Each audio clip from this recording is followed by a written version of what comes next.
So you're wondering how to turn challenges into opportunities? I'm Dr. Paul Jenkins. That's what we're talking about today at Live on Purpose TV.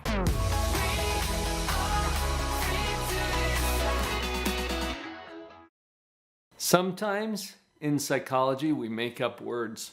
Makes us feel smart, I guess. I do it too. And in my book, I referred to a concept that combines the idea of problem and opportunity. And I called it propertunity. Now, that word's probably never going to take off, but it helps us to think about how these two things are related. We go through our life looking for problems to solve. It gives us meaning. It gives us purpose. It gives us direction. When we understand our role as creators, we have to find some problem to solve.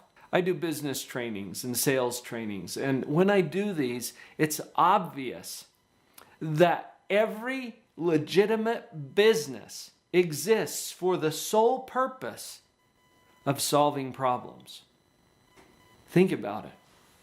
That's all we do in business. So, when it hits us personally and it causes pain and discomfort, it's easy to start to conclude that problems are bad. Well, what if we could turn those problems, those challenges, into opportunities? That would be really awesome. How do we do that? In an earlier video, which you can connect to right up there, I described a model.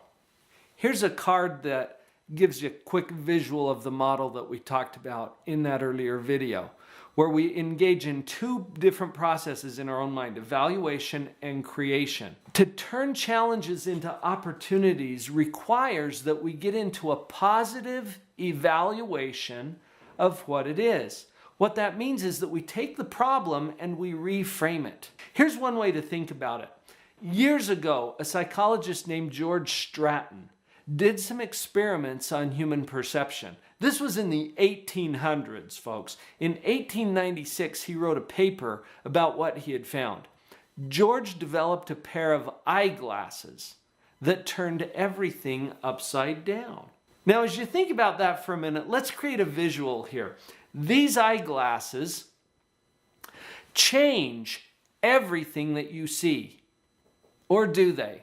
Actually, they only change the way that you see it. They don't go out and change the world. So think about those lenses of these eyeglasses that alter your perception of whatever you're seeing. What if I gave you a pair of eyeglasses that were tinted green? Can you imagine what the world would look like?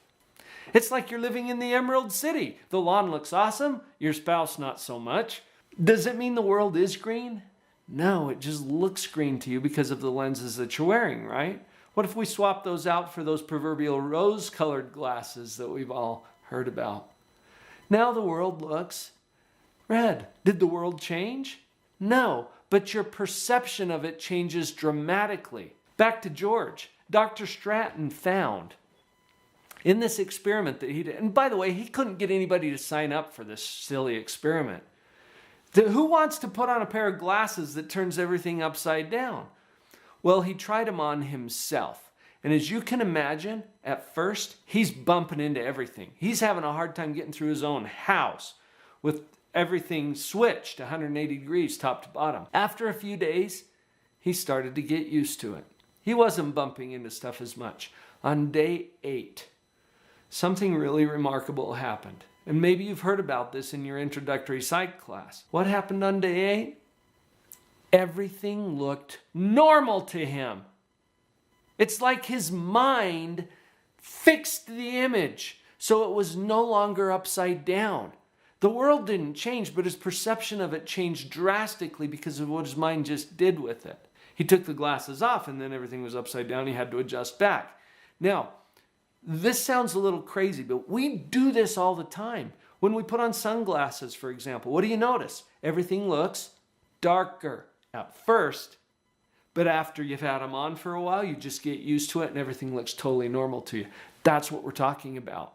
So however you're used to seeing things, looks normal to you. That doesn't mean you're right. That doesn't mean that's the way the world is. It simply means that that's what you've become used to. And so your mind accepts it as normal. Does that make sense? So what we're going to start with in turning challenges into opportunities is we're going to change the way we look at challenges. I heard Wayne Dyer say it this way once. When we change the way we look at things, the things we look at change. That's powerful. And it's true. So for example, what if we were to look at challenges or problems instead as puzzles? Now, I love puzzles. I've got a shelf here in my office just filled with them. I brought out a few examples. These puzzles are so much fun for me. This one is called Bottled Frustration. It looks impossible, doesn't it? That's what I love about it. Because sometimes something that looks impossible is simply a fun challenge when you look at it as a puzzle. Think about the power that comes into your life as you start to look at the challenges you're currently facing as instead a puzzle to be solved. What would you rather have? A problem or a puzzle? See, for me, I love puzzles, and that's why that image works for me. It changes how I feel about it. What this does, folks, is it changes the energy that we bring to the puzzle or to the problem, to the creative solution that we now get to create because we've reframed it in our own mind. In the second half of the model that we discussed in that video that you can click to right up there, we go into creation mode. Creation mode is where we get to take what it is and create something even better. The solution to your problem lies squarely within your ability to solve it. And that's good news. Just a little disclaimer here. It's hard to imagine sometimes the solution to our current puzzle or problem. That's because it's unprecedented in our own life. Sure, we can see other people solving similar things, but maybe we haven't figured out yet how we are going to do that. We start with a positive evaluation of what is, which means that we reframe it in our own mind in a way that makes it inviting and intriguing and positive. That gives us the energy to bring the creative solutions to the table that are going to create a whole new upgrade to whatever it is that's causing our pain. Hopefully you got something useful out of this video about turning challenges into opportunities. If you can think of someone else who would really benefit from knowing this, would you please share that with them?